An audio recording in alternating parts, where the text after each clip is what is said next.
What's up, YouTube? Handlebar Mike here with a pipe video. I want to talk to you guys about Meerschaum today because I just got this bad boy in the mail today.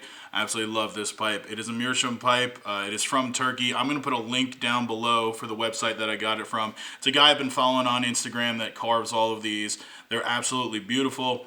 And the prices are really, really good. I got this on sale. He does put a lot of things on sale. I don't know if he's just trying to move inventory and that sort of thing, but great opportunities for you guys to get into a quality block hand-carved Meerschaum pipe.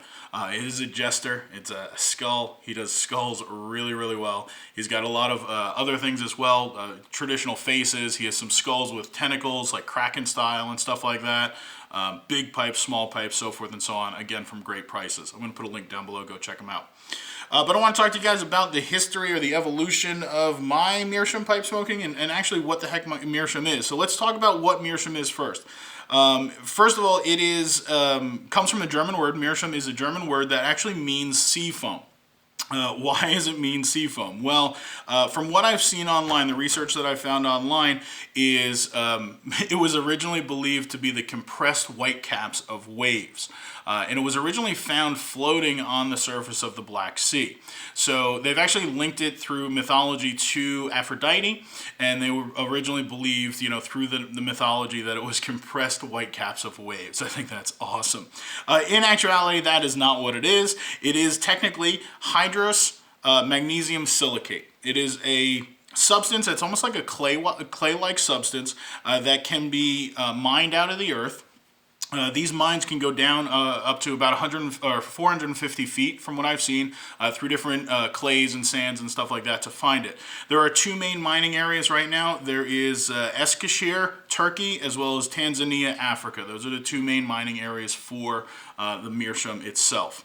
Once it is mined out, it is graded, it's washed, it's graded, it's broke into chunks, and it is carved into beautiful smoking pipes for us. Now, as far as my evolution of owning Meerschaum pipes, when I first got into pipe smoking a while ago, I wanted to get a Meerschaum pipe because they're so cool, they're artistic, they're beautiful, they have incredible smoking characteristics. It's a porous material, so it actually pulls in tar and nicotine and stuff like that into the stone itself, into the I don't want to call it a stone, but the material that itself, because it is porous, which creates a very dry and cool smoke. So I went online, and not knowing anything about anything at that point, I bought this guy, okay? This is the very first Meerschaum pipe that I bought. It is a saber-tooth tiger. It is really amateurly carved. It's not carved very well. The detail is the teeth are not symmetrical, so forth and so on. I don't believe that this is actually block Meerschaum. I believe this is pressed Meerschaum, which means that it is fragments of Meerschaum that are pressed together to form a block and then carved. The one reason why I believe that is I have not been able to get this thing to color. I have smoked this a lot. And typically when you smoke Meerschaum pipes, because it does leach out tar and stuff like that, it will actually start to color. It usually starts to color here in the stem first, and it usually gets a dark reddish brown color. And then you can see some examples of well-smoked antique Meerschaum pipes online, and they're absolutely gorgeous. This one has not colored, and I've smoked it quite a bit. So I believe that, again, it was very, very inexpensive. Size-wise, you can see the size. It's a little bit on the small side as well. One thing I also want to point out is one of the misconceptions that people have when they get Meerschaums for the first time. They go to take the stem off, and they realize that they can start unscrewing the stem. All right? And when they unscrew the stem, I don't know if this one's going to do it. We'll go with this one. When they unscrew the stem, they actually unscrew the ferrule that's inside of it, like this. Okay, and they think they have to unscrew their stem all the time. And that is not true, because this is actually an insert that goes into the Meerschaum bowl. And if instead of going left with it, instead of going counterclockwise, if you go clockwise with it, you can actually pull, and it is just a slip joint like that. All right, so I want to point that out because I see a lot of people unscrewing stems for no reason. You can cause problems with that. You can break that little plastic piece in there. You can wear away the threads that are actually cut into the Meerschaum itself. This is the actual second Meerschaum that I bought. This is Zoltar, my Sultan. You guys have seen this before. It's a very small bowl. Again, I don't know if this is block Meerschaum or not. because it has not colored, and I have smoked it quite a bit, not as much as the saber-tooth tiger. But I like this pipe quite a bit. Again, it is a small bowl, so there's only certain tobaccos that I do smoke out of it. It is much more finely carved. Detail is much nicer in it. After that, I went and I actually bought recently this beast off of eBay. This is a full Meerschaum pipe. This is all Meerschaum carved, and it actually has an amber bit. Amber bit was the traditional material that was used for Meerschaum pipes. I don't really like the amber bit. It is a little harsh on my teeth, I feel. I like much more modern substances, whether it's vulcanite or any of the other substances that people are using. Lucite is a very popular one with Meerschaum pipes as well. But this does break down into 3 pieces. You can find my video on this. It is a Sultan as well. It's absurd, and I bought it, I think, for 30 bucks on eBay, and that's why I got it. It still tastes like your attic. It's obviously was not smoked. I don't think it was smoked at all when I first got it. I was the first one to smoke it, and I think I smoked it in that video. But I wanted to get a better quality one that I could enjoy, and that's where the Jester came into play.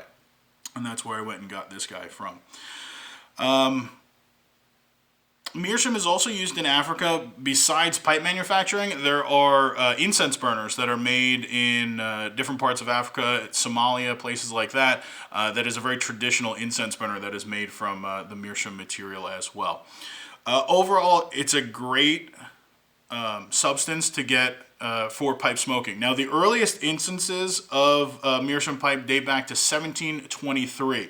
And you got to think about that time period. A lot of smoking pipes were made of clay at that point in time. Briar was not a popular, used for pipes. Once you get into the 1800s more, mid-1800s and therefore up, we start seeing clay pipes and even Meerschaum pipes getting replaced with more briar pipes on a daily basis. Which makes sense as far as this being a substitute for clay. It is more durable, I believe, than most clay pipes are.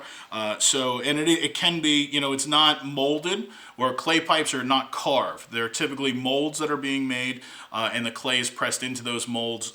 Your bowl is pressed through, and then your draft hole is pressed in to the clay pipes as well. Also, this does give the opportunity to have a different stem on it, instead of having that pure clay stem, which is not always so nice on the teeth. So this was a neat little step forward, I guess, from the standard clay pipe into a substance that has clay-like characteristics, but can also be an art form as well. And that's one of the things that I really appreciate about Meerschaum pipes is the art form of it. And I think it was dying off for quite a while. There was a lot of artisans that were much older. We didn't see, younger generations having any kind of want to get into the traditional carving of Meerschaum pipes. And I believe that has changed recently. I believe there has been a surge with younger people getting involved in Turkey, especially with pipe carving, Meerschaum pipe carving, which I think is great because it's a beautiful art form that is functional as a tool as far as smoking goes, and it can be a dying art form because it is a craft, it is a hand, carved item. So there is practice, there is patience, there is a trade that needs to be learned with that. And again, there has been some generations that have not had interest in that. They've wanted to be more on the business side of things or whatever, not actually work with their hands with trade. So I'm glad to see that there has been a resurgence of younger individuals carving Meerschaum pipes. Now, as far as export of Meerschaum, Turkey has not exported Meerschaum outside of its borders since the 1970s. There was a rather large Meerschaum pipe carving community throughout Europe. In Turkey, what they decided to do is to bolster their income and bolster their kind of niche in the world was to stop exporting the Meerschaum and have it as a Turkish specific industry. It's mined there, it's carved there, it's sold from there, the money stays home. So we don't see a lot of export Meerschaum. There is opportunities to get block Meerschaum that if you want to carve your own and stuff like that, occasionally you can find it. I don't know if it's African Meerschaum or if it is Turkish Meerschaum, but it comes through other routes that it's not considered exported out of Turkey.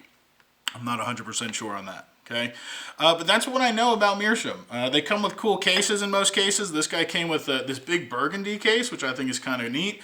I'm always amazed by the cases because they're custom fit cases for every pipe. Depending on the shape of the pipe and everything else, they custom make these cases to fit them perfectly, which I've never seen. How these are made. The cases are actually made. I've seen videos on YouTube, and you can actually find quite a few videos of people carving meerschaum, as well as a couple of mining videos, which is really interesting because it's still, and this might be just the videos that were portrayed, but it's still a very hands-on process. It's not very mechanical. It's not very mechanized as far as mining goes. It's a dude with a pick in his hand climbing down a hole and carrying buckets of this stuff out, okay? Which is very labor-intensive. And can, I would assume, be quite dangerous, like most mining activities are. But that's what I know about Meer. I actually spent some time researching it, which was cool. I just so you guys know, I was having a rough afternoon. I started listening to some music that brought me down a little bit, I guess. And then I got excited to make a video for you guys because I saw this sitting on the counter. I was like, oh yeah, I got to show this thing off. Absolutely love it. Came out here, grabbed some Gawith and Hogarth Kendall Shag, and stuffed it in and started smoking it up. Doing a little bit of research made me a little bit happier and making this video. So I appreciate you guys being here and listening to me. So don't forget, pack a bowl, light it up, burn it down, relax, enjoy. Hope you guys enjoyed this. I'll see you guys online next time.